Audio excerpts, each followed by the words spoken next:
Well, I wanted to ask you, about this, the learner mindset. It's, as we know, some kids, they just seem to love to learn. They're very self-motivated. They love, whether it's school or whether it's a particular passion they have, let's say, whether it's, again, the piano or, I don't know, science. And other children seem to, be, less interested, don't seem to, and parents wonder, how should I motivate my child? I mean, having worked again with, in some of the finest schools on the West Coast, what would be your advice as an education leader to a parent in terms of developing that learner mindset? Well, I think the first thing is to create an environment that models that and offers an opportunity to children to explore a learning experience that is developmentally matched to their age. You hear from organizations and places like Head Start and preschools that people should start reading to their children when they're still in the womb. And I'm not sure that's not a good idea. I think that there may be, we play music to them. We can read to them too. But more pointedly, having books around from the time that they're little, having books that they can touch. That's where the soft books come in. And later that they can see, that's where the big books come in. And we've developed all of these strategies in elementary education to be able to meet the child where they are. And so meeting the child where they are in an environment that is full of those kinds of visual, auditory, and real experiences, being read to every night, or having a family tradition of having storybooks that are ongoing, even if you're too young and your older siblings are listening to your parents read some chapter book or some novel. That kind of experience, that kind of input gets in there and it doesn't go away. My mom, and my example is that my mom was a theater major at Pomona College a gazillion years ago. And she was not on stage. She never wanted to be on stage. She was a set designer because she was also an artist. And her philosophy in parenting, and my father picked this up pretty strongly as well, was set the stage. Set the stage so that the activity that you want to happen can happen optimally. And that happened as I think back on it, it happened in every area of my life. It certainly happened in their choice of a school for me and my three brothers, because our family and Chadwick were like seamless, seriously, the whole time I was growing up, and I was there for 12 years. So wow. It was almost like there was no difference between home and school.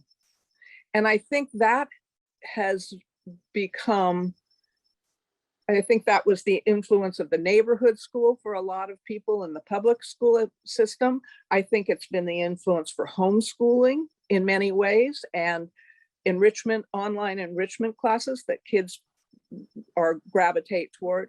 All of that is about having set a context that can support the growth of the child.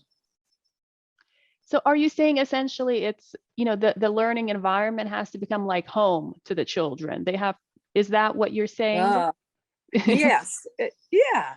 I think in a sense, it's like home, if home is a place where there are basic things that are needed, conditions for growth. The first one being physical and psychological safety. Nobody's home if they don't have that. And then you start adding to those ideas. Once you have that, you can look at what are the aspirations that you have? What are the expectations you have for that child's learning and development. And from there, you can talk about how to achieve that. And there's many, many layers to that conversation that lead to having the environment that embodies those conditions for growth. Absolutely. I loved your, this imagery of really setting the stage for your children, setting the stage for learning, for a learner. I mean, and naturally books, and having books around, that we have that at home. There's another thing we do. I mean, we have almost dedicated our, whole wall to crafts. I mean, it's giant shelves of art and craft supplies, because I just wanted this to be very accessible to my children. It's they can just go in. My mother's an artist as well. She's a painter. So, the arts are very important, and I just want the kids to have easy access to it. What are some other ideas you think? What other ways do you think parents could set the stage in their home? Well, I think once they start to know figure out who their children are. And I do think there are some natural inclinations that come along with them. Yes. In our family, in my family, my kids were interested in animals from day one, whether it was a kitten, a puppy, or a frog, it didn't matter. And so, and that was a deep interest and abiding interest in me. I was a farmer inside, living in Palos Verdes. It was not, it was easy when I was less than 6, but at 6 years old, everything kind of changed and everything grew up around us. So when I was starting to try to honor who my children were, I moved to the country and I got a little ranch in Mendocino County, and we had a whole lot of animals. And as I look back on it now, I remember in our backyard in Palos Verdes, my mother let us have ducks, chickens, rabbits. I couldn't have my horse at home because it wasn't allowed. We always had a dog. She was allergic to cats, so they had to stay outside. So, I mean, that was the way that happened for me, and that happened for my children. And in addition to that, it was the adventures that we went on as a family that helped me have experiences that also developed those interests and passions. And I knew by the time I was 8 or 9 that I wanted to be a country girl somehow, someday, somehow. Well, it's so interesting. I'm going to have to, it's a little bit of a side question, but you were a country girl at heart. You loved animals. You loved life on the farm. How did you end up at Columbia in New York City at an Ivy League? I mean, that's a lot of parents, I think, would be like, oh, if I'm going to raise a child on the farm in the country, they're going to want to, stay there. Well, of course, it's a long story, but to kind of distill it down, a very big part of me was influenced by Margaret Chadwick. I happened to be lucky enough to literally sit at her knee for many occasions as I was growing up. And she was my AP English teacher when I was a senior. So she became just, if for folks who don't know, so Margaret Chadwick was the founder of the Chadwick School, one of the most wonderful, prestigious schools and across the United States, one of the independent schools. Right. When we were seniors and we had to put together an anthology for one of our projects, and it was all English literature, but there was a lot of writing assignments along with it too. And one night she sent us home with the assignment to write a 1-page autobiography, which is why I think, now that I think about it, that's why I did that 1-page family message. And I sat down at my desk. It was tradition in our family. Well, no, it was a rule in our family that we had dinner and then everybody went to wherever they did their homework. And I did my homework in my own room.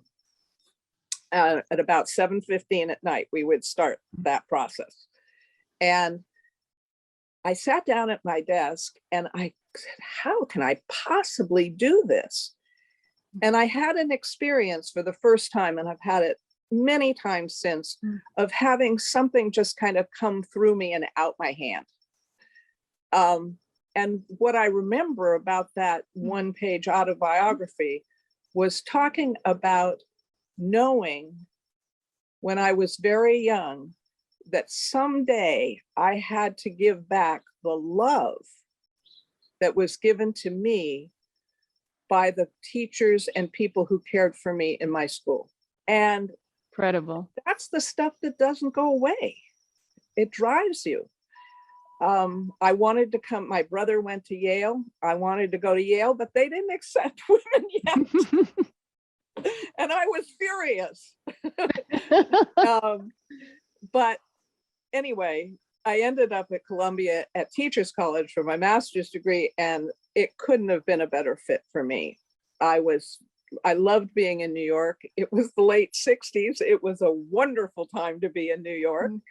And it really established who I was, both as part of my family and upbringing, and also as separate from it. What an incredible story.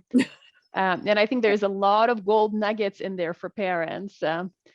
Thank you for watching. I hope you're enjoying this interview, and I'll be continuing this interview in the next video. So make sure to subscribe and hit the notification bell so you don't miss it.